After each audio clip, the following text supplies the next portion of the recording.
Welcome to Module 2 of the Facebook advertising system from LeadPages. I'm Bob, the teacher, the marketing educator here, and we've discovered a lot about Facebook ads through obsessing over the details. In this module, I want to introduce you to Andrew Scher, our in-house paid media specialist, who will break down how we run our advertising campaigns. Andrew and I will share what's working for us, mistakes you can avoid making from the beginning, and how to measure success. Andrew is a paid media ninja, and we're fortunate to have him on our marketing team. His campaigns bring in over 1,000 new LeadPages customers each month through Facebook, Google, and other paid media channels. In fact, with just Facebook, Andrew helps us add at least 4,000 leads and over 250 customers to our audience every month. Andrew, thanks for joining me today. Not a problem, Bob.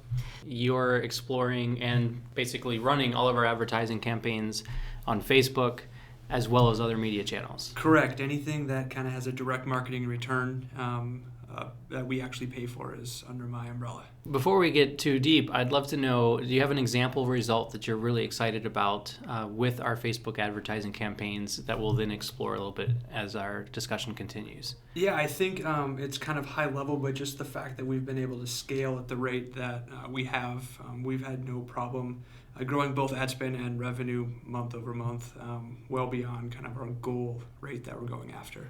Awesome. So that's like increasing our ad spend by 25, 40% or something like that, or higher or lower? It was a lot faster at the beginning. It started to slow down, but even the slowing down is still 20% month over month. So now, as we go forward, I want to ask you just a ton of questions and really just dive into the magic that you've been able to do with our account. In that process, discover what are some best practices that our LeadPages customers can use in tandem with their LeadPages account with their advertising campaigns. So to start out, let me ask you this. What are some initial mistakes first-time advertisers tend to have when they're doing their advertising? I think from a Facebook side of things, it's not utilizing the awesome targeting that they have and the capabilities to really come up with a finite audience. You can go as broad as you want or as finite as you want, but I always recommend as finite as possible right away. Use the targeting capabilities, even if it's a small audience. Find something that works, and then start to expand from there, rather than just the shotgun approach of, hey, we're going to throw ads out to everyone, which we did at the beginning, and they didn't work really well. Really try to target down to a small audience, start there, find something that works, and then expand on that. What would you say is a good number for that audience? Because since you're running the targeting and you have the interests and behaviors and whatever, you can go from millions down to 100. So what would be a good target number for somebody to define that finite audience to? Since a lot of Facebook is retargeting and running lookalike audiences, depends on the amount of traffic to your site. So if you're retargeting, if you can find a group that encompasses 5 to 10% of your total audience, or that range of number would probably be a good place to start. And then with Facebook's lookalike capabilities, that can grow. You do a 1% lookalike and you're at 200,000, 2 million people relatively quickly, but start small, definitely. Okay, cool. I also see a lot of people tend to pay a lot of attention to a few different metrics in the Facebook reporting. There's cost per click, there's cost per conversion, there's CPM, there's all these other abbreviations. We're going to dive into some of those today. But which of those do you feel are the key metrics that you want people to be paying attention to? It depends on your goals. So if you are looking to drive a website conversion, it's going to be cost per conversion. If you're looking for general traffic, your cost per thousand, your cost per click are going to be your biggest metrics.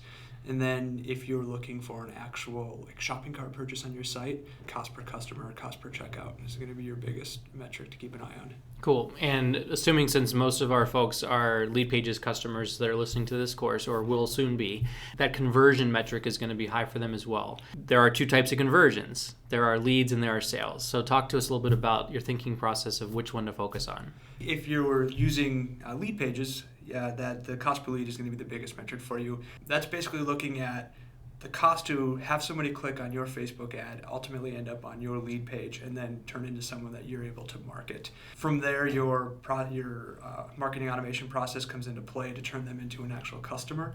But the metric that you should rely on from the Facebook side of things is that cost per lead, or cost to acquire that email address.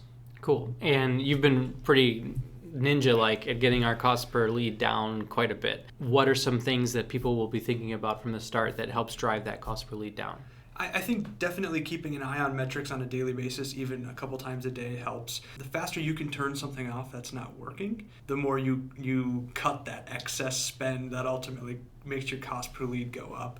And then back to that original point of targeting, I think is big. If you find someone who is genuinely interested in what you have to offer from the start, that conversion rate's going to be a lot better on your landing page, which ultimately ends up in a lower cost per lead. So as you're looking at the cost per lead as a metric, what do we need to know about within the Facebook environment to put onto our own websites, to put on LeadPages, to put on whatever pages we need to make sure that that number is actually accurately reported? Yeah, Facebook allows you to create as many conversion pixels as you'd like. How you do it from a cost per lead standpoint and when you're using a program like LeadPages is create a pixel inside of LeadPages, a conversion pixel, call it a lead, call it a registrant, whatever that person is ultimately doing on your page. And then you place that snippet of code on the thank you page behind your lead page. That way Facebook knows somebody got to that page, which means they've given you their email address and it counts it as a lead or a conversion or a registration, whatever you're calling it inside of Facebook. Cool.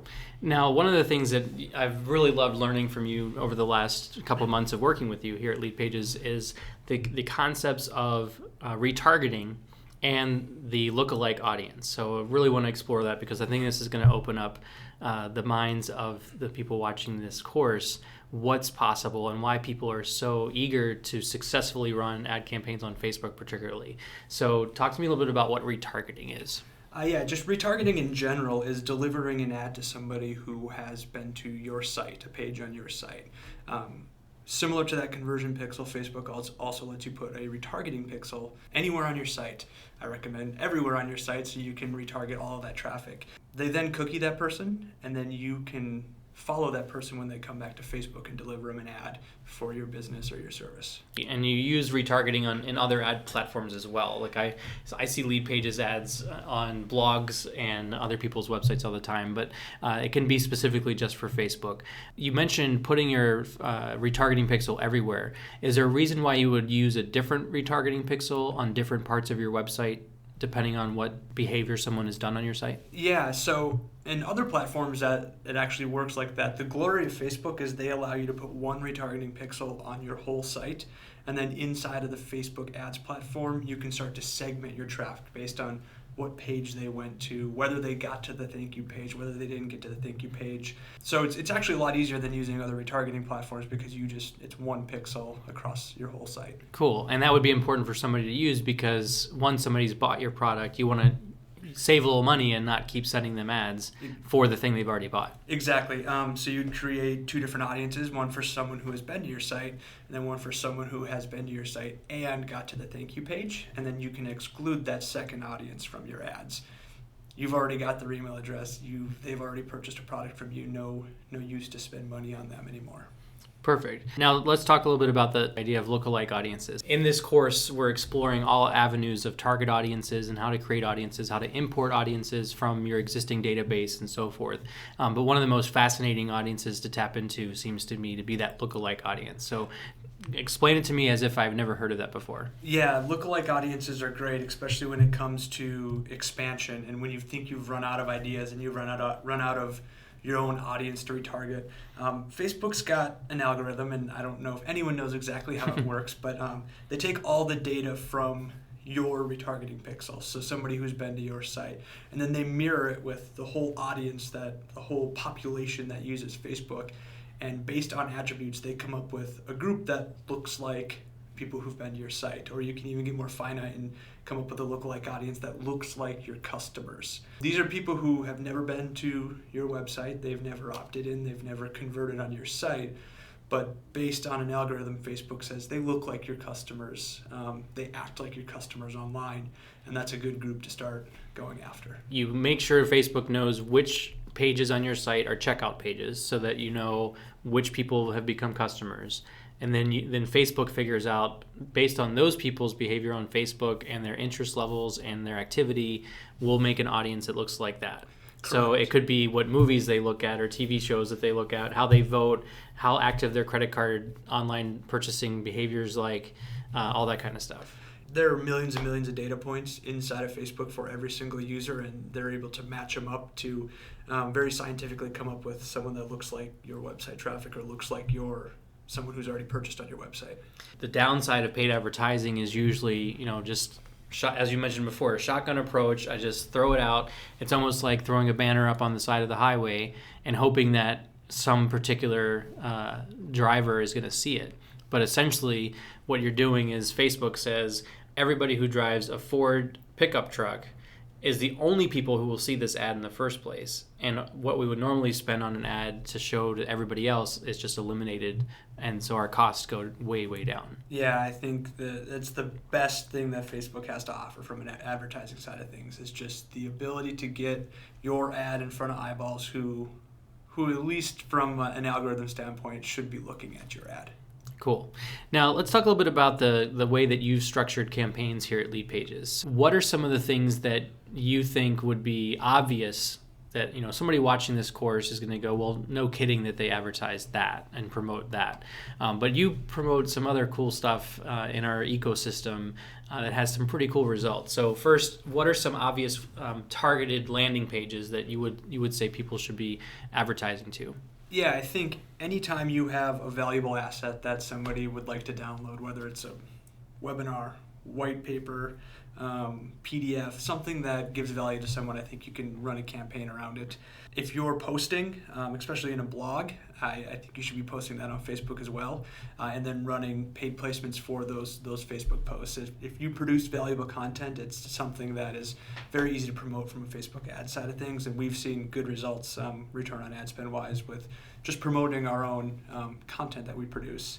So free reports, free downloads, webinar registrations, etc. Those are good places to go to, and then they're on your email list. Then you can market to them afterwards. You also mentioned blog posts. What are some key things that that we do right here at LeadPages that makes advertising to a blog post really profitable in the end run? Yeah, LeadPages is easy to advertise for blog posts because our blog is so highly optimized. Our blog post is there to provide content, but also it's a great lead collection source for us with lead boxes. And on our blog, we promote our webinars, and on our blog, we promote assets. So not only is it valuable content, but it's also a very good conversion point for us. Yeah, and one of the things I love about the landing page of a blog post for us is we don't have 6 opt-in forms visible on the page. We have an attractive layout, but there's actually at least 6 opportunities to opt in pretty much on any post that we have, between the 2 separate webinar registrations, the regular email list, the content upgrade for the post, plus the 4-step tutorial, and usually in the footer there's another opportunity to opt in, but none of those look like opt-in forms. So I think it's really cool, and maybe is even favorable for Facebook's terms of service, to have all this content with no visible opt-in form on the page.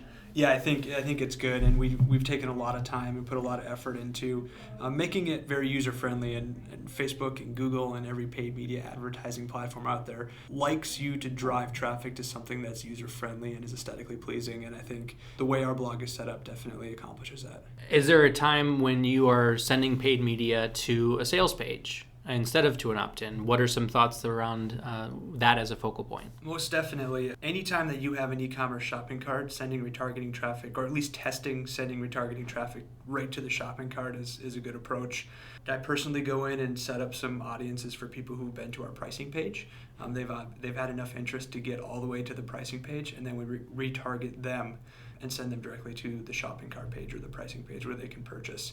If someone shows enough intent, whatever you deem enough intent from a website traffic side of things, you can send them right to your pricing page. Cool, but it sounds like you would not recommend sending cold traffic who has never seen your page straight to your buy page. Really depends on your business model, but most models go for a lead opt-in first, get them warm through some sort of nurturing sequence, and then maybe down the road send them to a thank you page. Okay, cool. But even if they do choose to do that, having the retargeting pixel on that page, they might not capture the lead, but at least they've triggered enough so that they could retarget them at the end of the day. Yeah, and if you set them up right, you'll know whether they are or are not a lead, and then you can send them specific ads based on whether you've captured their email address or have not captured their email address. Cool. And that's where that importance of that tracking pixel, the conversion pixels they have, is so important on various pages of your site. Yeah, especially from a retargeting standpoint, as many times as you can put it on a page, definitely do it. Now, talk to me a little bit about how you create ad sets in the sense of what are some of those behaviors that you're looking at? What are some of the finer tuned audiences that you like to target so that you can have a very focused campaign that gets a low cost per click while also having a high conversion rate? I think we've used Facebook's data a lot to learn how to do this. They provide a lot of great audience insights, whether your customers are male or female, whether they're 18 or 60, what their other online behaviors are. From there, we then go into the targeting and kind of go backwards and start to narrow it down. So we do a lot of gender targeting. We do age targeting. We do a lot of interest targeting. Interested in your competitors, interested in companies that are like you, interested in like businesses, I think are awesome targeting capabilities. And then taking it one step further, starting to pair those targetings, the targeting capabilities of like behavior and interest with your lookalike audiences is really, really powerful. So now you can say that somebody likes your competitor and they look like your customer. That's a very finite group that you can start to go after. Cool. And then what's that next level with the ads that you run to those audiences? It seems to me like you have a great opportunity if you know that this audience is of women 35 to 45 who are single, that your ad copy or your imagery on your ads could reflect that audience or speak directly to them. Yeah, both of those. I think the more directly targeted and the more you can speak to that group, the better off you are from a click rate, from a conversion rate, from basically every metric that you want to improve. I think the more targeted you can get with your ads, the better. Now, I want to go back to this idea of the landing pages because that seems to be one of the critical elements to a successful campaign. For all the good ad copy you might have and the great image to get the click, that's what Facebook wants you to do. Like, Facebook wants you to get the click because that's how they're going to make their money. But for you to make your money and build your list, the landing page and that conversion has to happen. So except for the conversion of liking your page, everything else is essentially off of Facebook. So a couple things. Number one, what are you finding for landing pages that are on Facebook, like using a Facebook tab within a business fan page as a destination for your ad?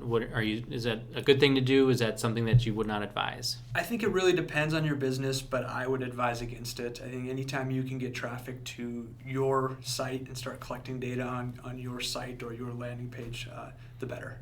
Cool. The reputation is that sending traffic within Facebook will reduce your costs. The conversion to me seems like it would be a lot less because you've got distractions, you have notifications, you have other ads, etc. So it seems like steering them off the site to your own properties would be better in that way too. Yeah, definitely. It's something we do as a best practice. You may see a lower cost per click or you may see a lower cost per thousand sending them to a Facebook page, but in my experience, I've seen a lot lower conversion rate, and it's still been cost beneficial to send them to our own site. Cool. So let's talk about those landing pages that are off the site. So obviously, you and I are both biased because we work for LeadPages, and we're going to encourage anybody watching this video to use LeadPages. But what are some of the ideas of conversion that people should have on their landing pages to get successful ad campaigns rocking? Yeah, I think LeadPages, again, I'm going to sound like a homer, but makes it super easy. When it comes down to it, when you get somebody to that page, it's about converting. It's about getting them to click a button and give you their email address or whatever information you're trying to obtain. You can sort by conversion rate in LeadPages. We start at the top. Internally, we do the exact same thing that our customers do. We start with the highest converting landing pages. They've been tested.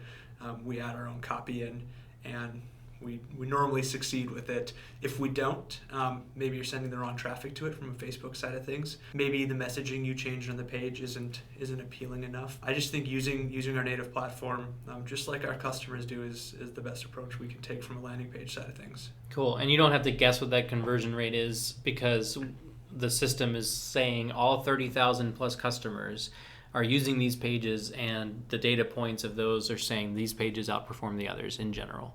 Definitely, and you can break it down by what you're trying to accomplish too. So if you want a long form enterprise level, we've got a page for that, and you can sort by conversion rate. If you're looking for a pre-sale page, we've got a page for that. If you're looking for a simple opt-in page, we've got a page for that. We just test them just like every customer does, and test the ad copy and test the traffic we're sending to them until we find a sweet spot. Cool. Are there any elements of that landing page that maybe it's part of the template and somebody might try to hide it, or they should include it to make sure that they're in line with Facebook's terms of service? Facebook is a lot less stringent than a company like Google AdWords when it comes to landing pages. One thing you probably don't want to do is autoplay video on the landing page, but besides that, most of our LeadPages templates adhere to what Facebook's looking for from a landing page side of things. Cool. And it seems to me like landing pages that match the ads that you're running is an important step to take for that consistency. So talk a little bit about how important that is. You run like a boatload of ads. So how many pages do you typically make? Do you try to match up different landing pages for different ad sets, etc.? Yeah, that's the labor intensive part. LeadPages makes it pretty easy just with a point and click and swap out some text. Back to the more finite part, more finite point that I've been making. The more finite you can get, I mean, if your headline in your ad matches your headline on the landing page, the better off you are. I know that's probably impossible for some advertisers who are running hundreds and hundreds of campaigns, but if you're running a couple, take the time to make the changes, duplicate that landing page, make the changes so that the messaging in your ad matches the messaging on the landing page, and you'll probably see a higher conversion rate because of it. And with the duplication feature of LeadPages and, like you said, a couple clicks, you could quickly have 10 versions of the same page, but that are served by those 10 different ads. Definitely, it's super easy. Now, creating the 10 ads, 50 ads, 100 ads, that's a really labor-intensive part of Facebook, I find. It seems like you have a secret weapon to automate that process a little bit so it breaks up. Talk to us a little bit about that. There are a couple tools out there that do it. I'm biased to a tool called Kenshu. I've been using it for a while, but it helps in duplicating ads. You were speaking of one earlier. What was it called again? Quaya. One of our other Facebook experts that is in this course has mentioned it. Both work for duplicating ads and kind of taking a little of the labor out of it. Again, if you're not running hundreds and hundreds of ads, it is pretty easy to create an ad inside of Facebook. It's not rocket science, and you can reuse a lot of your copy. Try to tweak some of the buzzwords you use in your headlines and swap out the imagery, whether it's stock imagery, whether you have a designer, whether you are a designer and are creating your own ads. Try to keep it fresh because there's definitely ad fatigue from a user side of things. It's not insanely difficult unless you're running really, really big campaigns and programs. Cool. How long would you say that an ad should run before you start to tweak and tinker with the ad copy, the image copy, etc., so that, it seems to me like there's a point before which it's premature and after which you might lose hundreds of thousands of dollars. So what's that sweet spot of making some revisions and changes in your ad campaigns?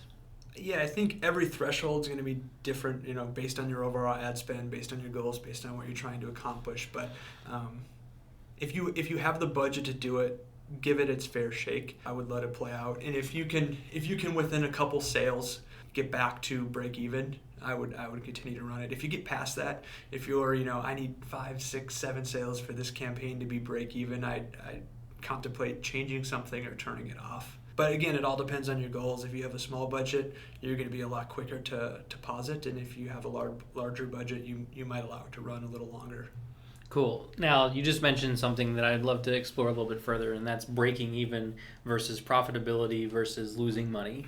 So there's a ton of schools of thought out there, and I'd love your take on what is your goal at how much you spend versus how much you make on your ads themselves, and what else do you consider for a campaign to be successful as opposed to a drain on the business? I think this one also really depends on your business. I have a background in B2C e-commerce from a retail side of things.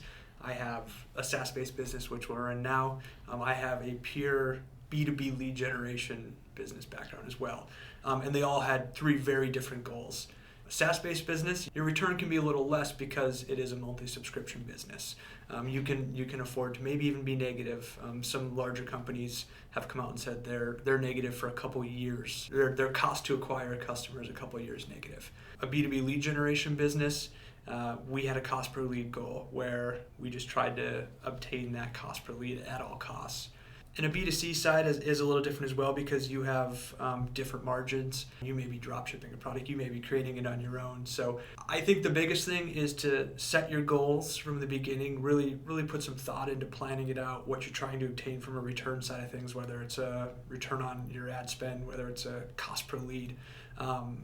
And go with it as long as you can. You might have to change, you might have to be flexible. Maybe you aren't going to convert like you thought you were going to convert, but set it at the beginning and go after it. Cool. So it seems to me like knowing your lifetime value of a customer is really important. So here at LeadPages, I'd love to know like specifically our strategy as a software as a service company with subscriptions of monthly and annual rates and so forth.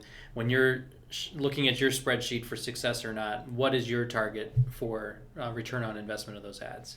Yeah, we shoot for a 1-to-1 on the initial purchase. So spend what it takes to what we're going to get in return from a revenue side of things on that first purchase. Like you mentioned, we have monthly plans, we have annual plans, and once we get somebody in the door, we think people see the value of our product. A lot of people stay on for a long time. We've got an awesome customer service team. The goal is to break even from the start and then to allow all of our awesome internal components and our product to do the rest. And it seems to me that you're actually failing at hitting that 1-to-1 mark. You keep coming back with numbers that are above that. Yes, if you can call it failing if you want, but we have been very successful so far. Facebook's a big part of it. We have a big following, which is great. We have a lot of retargeting capabilities, and we can build a lot of lookalike audiences off of that following. Cool. So it's like 1.5 to 2.0 or something like that we've been seeing in the ratio. Yeah, on a given month, anywhere between 1 to 2.5 return on that initial purchase. That's awesome. Very cool. My next question for you involves the ad copy. So with so many different things, obviously we can't talk about every individual instance, but when you're targeting a free gift or a free webinar, which we advertise a lot, what are some of the phrases or types of statements that you're making in the ad copy above the image and below the image that seems to work out quite well? Are you asking questions? Are you making statements? Are you being curious? Are you being controversial? Like what's going on there in your mind as you're making those ads? We've tried it all. Facebook's a lot different than other paid media platforms where it's a disruptive form of advertising. Someone isn't Googling your brand name, isn't Googling your product. You can do anything from a simple branding message to shock and awe with imaging and with your ad text. The larger we get, we're moving more towards branding. The more people that know us, the more we can drive our brand home and still get the same click rate, still get the same conversion rate. But if you're smaller, I definitely try to test some different things out. Questions have worked well for us in the past. Big call to actions, definitely. Anything that says free in it entices people, especially when it's disruptive. In a different module, we'll have a conversation about design of those images. But are you noticing anything particular about text and text versus images? Obviously, there's a 20% rule and all that, but I've seen some ads that have absolutely no text whatsoever, and then others where the text is very obvious and contrasted versus others that's just like it's maybe 1 or 2 words. So have you noticed any patterns of what's working for us here, or is that something that we're still exploring?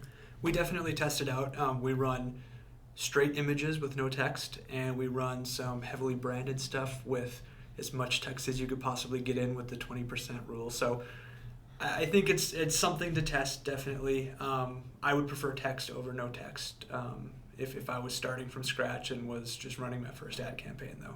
Andrew, I have another question for you that a lot of our viewers are likely interested to know, and that is, when is it important for them to do it themselves, and when should they hire an agency to manage campaigns for them? What are some of the thought processes that you would recommend people think about to make that decision? I think it depends on kind of the time you have to spend on it. Facebook is something where you need to be going in, and as we talked about, changing ads, there's ad fatigue, there is a lot of labor involved with it. If it's something that you can't handle, an agency is probably the first place you would look if you can't bring somebody in-house. I think cost is the biggest thing when it comes to an agency, and there's agencies that work as a flat rate every month and they'll manage your ads for you. You still pay the ad spend. Or there's agencies that will charge you a percentage of the ad spend. So if you're spending $20,000, they may take $2,000 or 10% a month as well. I think general rule of thumb, at least what I've seen in my experience, is if you can, whether it's flat rate or whether you're paying a percentage, if you can stay anywhere in between that 8 to 15% of ad spend range, it might be worth looking into an agency. But Facebook's platform is very easy for even the novice to use. So maybe get in, learn something about it. If you think it can be successful and you don't have enough time, then start to look towards an agency. Cool. And again, that really comes down to the math of knowing your numbers and knowing what are you able to comfortably spend, knowing that your ROI should be at least even or slightly positive if you have that revenue model in mind. Yeah, if you know your numbers and you're convinced that an agency can bring you an incremental increase, I think it's something to test out. Maybe bring someone in-house, or maybe you just dedicate a little more time to it yourself as well. What question have I not asked you so far that you want to make sure that anyone who's exploring advertising on Facebook for their business, what else should I ask you that I might just not know enough about to ask you about? It hasn't been a direct question, but I spoke about it a lot, and I think the biggest thing from a Facebook side of things is to utilize their targeting capabilities. Take the time, dive in, know what's under every one of those drop downs and how it can impact your business and how you can get to your customers with it. And then to utilize the audience portion of it as well. I think those are the two biggest things. Retarget your own audience, build lookalikes off your audience, build lookalikes off of your customers, build lookalikes off of people who've been to your pricing page. Testing is huge, and just to get in, utilize all this data and test stuff out, and you'll find a successful campaign to run. All right, Andrew. Well, thank you so much for sharing a lot of wisdom, a lot of strategy of what we're doing here in-house in LeadPages. I know it's going to help out a lot of our viewers here today. Thanks, Bob. It was fun. I'll do this anytime. Fantastic.